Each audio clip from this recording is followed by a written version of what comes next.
Hello नमस्कार साथियों, शालू art class में आप सभी का स्वागत है। सबसे पहले जो लोग चैनल पर नए हैं सब्सक्राइब करके बेल आइकन दबा लें। तो आज जीके के बहुत इंपॉर्टेंट क्वेश्चन लेकर आई हूँ। प्रमुख दर्शन और उनके शास्त्र तो यहाँ पे हम देख लेते हैं। और आप लोग को एक इम्पॉर्टेंट न्यूज़ और इम्पॉर्टेंट इन्फॉर्मेशन देना चाहूँगी कि 12 से 2 के बीच दोपहर में, रात में 8 से 10 के बीच में लाइव क्लास में आती हूँ, तो आप लोग ज्वाइन कर सकते हैं। चलिए, तो सबसे पहले दर्शन और प्रवर्तक देख लेंगे। सांख्य का कपिल है, न्याय का गौतम, चारवाक का है चारवाक, योग का पतंजलि, पूर्व मीमांसा का जैमिनी, उत्तर मीमांसा का बदरायण और वैशेषिक का है कणाद। चलिए अब कवर करते हैं बुद्ध के जीवन से जुड़े प्रतीक।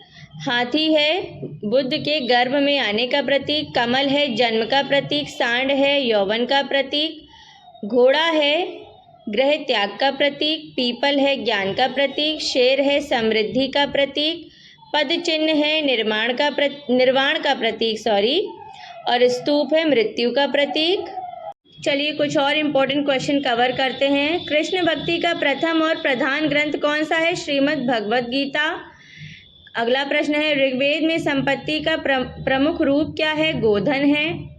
अगला प्रश्न है ऋग्वेद के किस मंडल में शूद्र का उल्लेख पहली बार मिलता है? तो 10वें।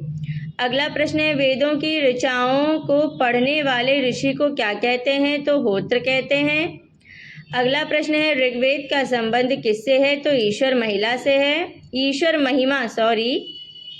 अगला प्रश्न है ऋग्वेद में कुल मंडल हैं कितने? 10 हैं। अगला प्रश्न है ऋग्वेद में कुल सूक्तियाँ कितनी हैं? 1028। अगला प्रश्न है ऋग्वेद में कुल ऋचाएँ कितनी हैं? 10,580। और अगला प्रश्न है ऋग्वेद में इंद्र के लिए ऋचाएँ हैं तो कितनी हैं? 250।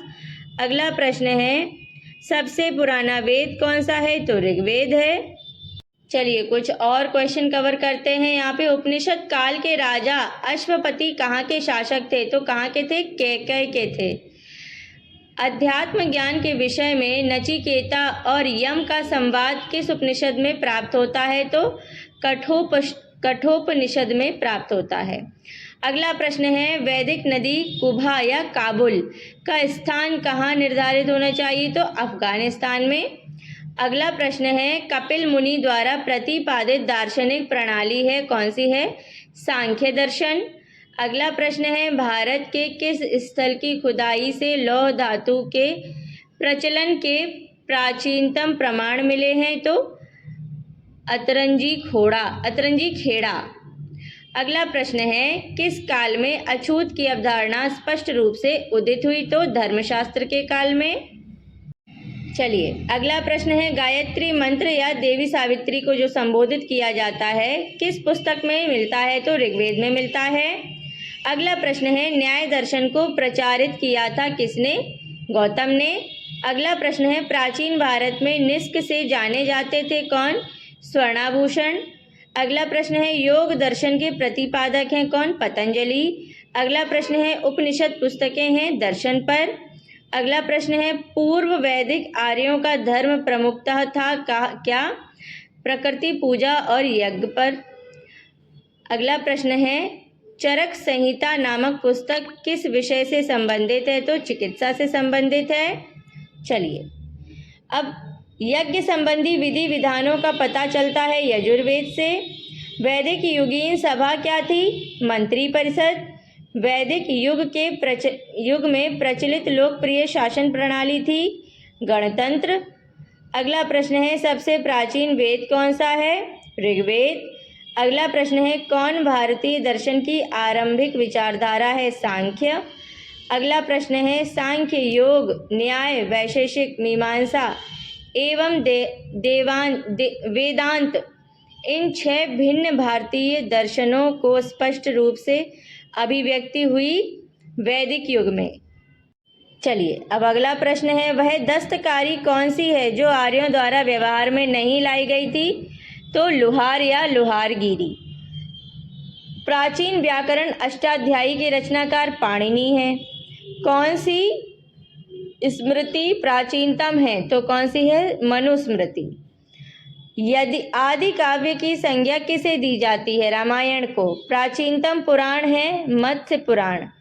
ऋग्वेद में सबसे पवित्र नदी किसे माना गया है? सरस्वती को। वैदिक समाज की आधारभूत इकाई थी काल या कुटुंब।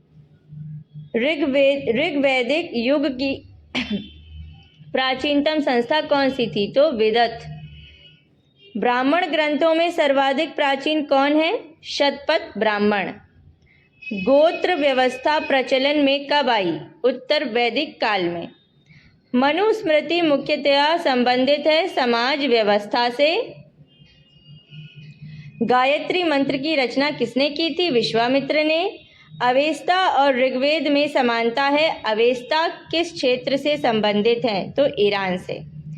अगला और आज का आखिरी प्रश्न, किसका संकलन ऋग्वेद पर आधारित है? तो सामवेद का। साथियों, जीके की कुछ महत्वपूर्ण सूचनाएं आप तक पहुंचा दी मैंने, इन्हें रिवाइज करिए, शेयर करिए। लाइव क्लास में आइए दोपहर 12 से 2, रात में 8 से 10 के बीच में। इसी तरह से जो है चैनल सब्सक्राइब नहीं किया हो तो कर लीजिएगा। मिलती हूँ नेक्स्ट वीडियो में, तब तक के लिए take care and bye bye.